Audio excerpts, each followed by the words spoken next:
Dr.Lena, an African historian, enthusiastically walks between shelves filled with ancient manuscripts. She stumbles upon a dusty book titled Wonderful Ethiopians of the Ancient Cushite Empire by Drusilla Dungy Houston.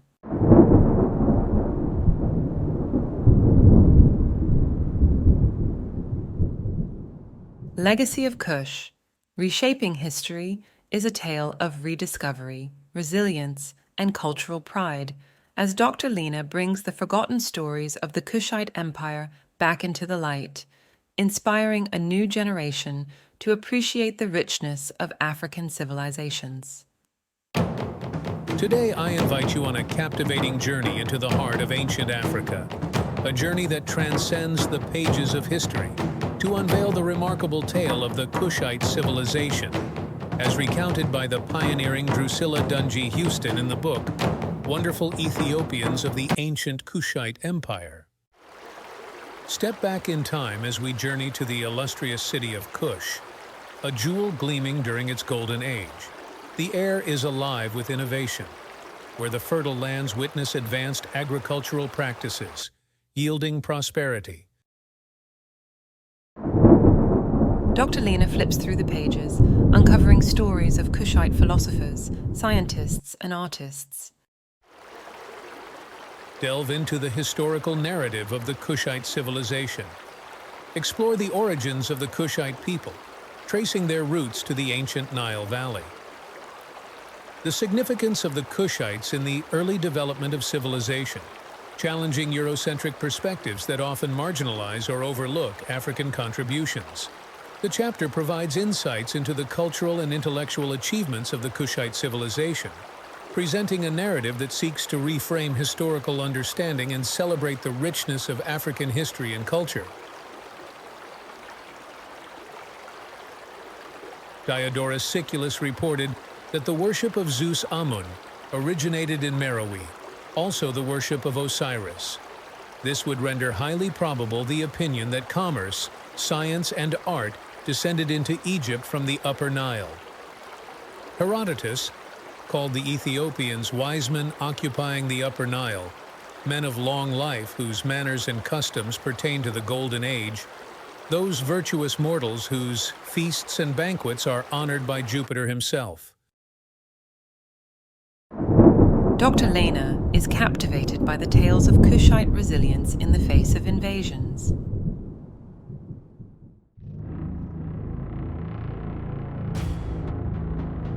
In Old Egypt, the most effective battalions are those commanded by black Nubians.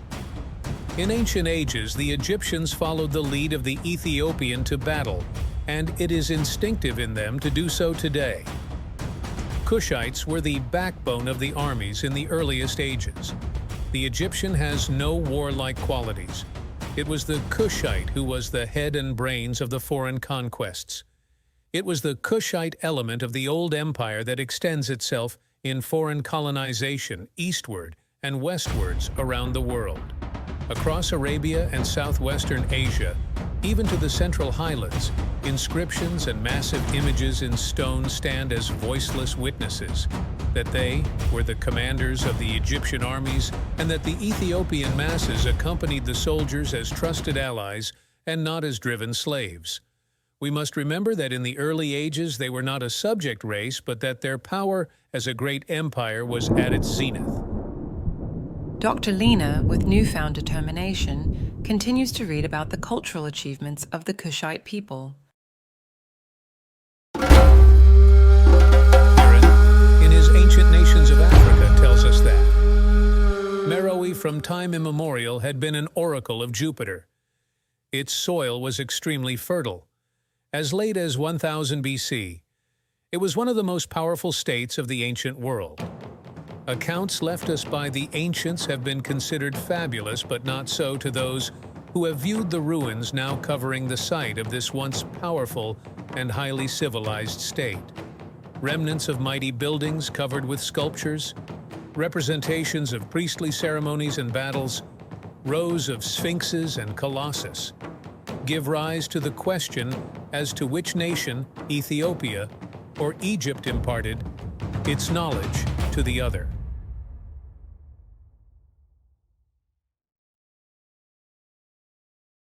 The city is alive with vibrant art, literature, and architectural marvels. The people celebrate their culture and contribute to the global civilization.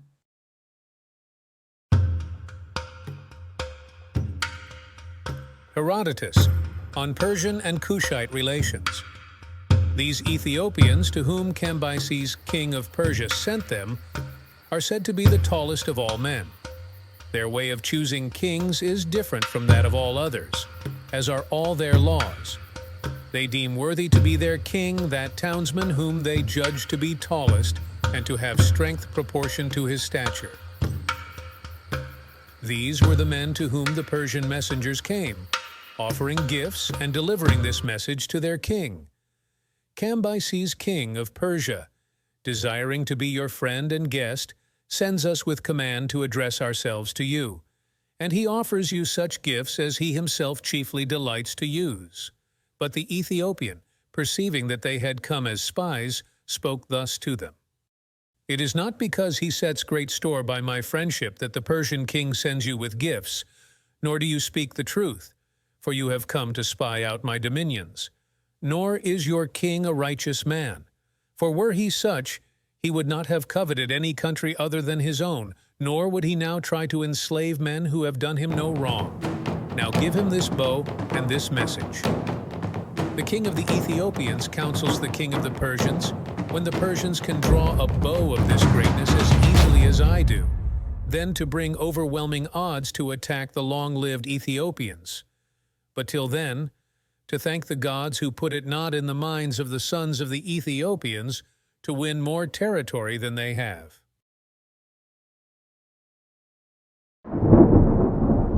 Dr.Lena, now in a lecture hall, passionately shares the stories of Kushite greatness, challenging her students to question historical biases. Embark on a journey of endless fascination with our captivating stories. Subscribe to our channel, hit the like button to show your love, share the magic with your friends, and don't forget to drop a comment to let us know your thoughts. Your support fuels our passion to create more enthralling content.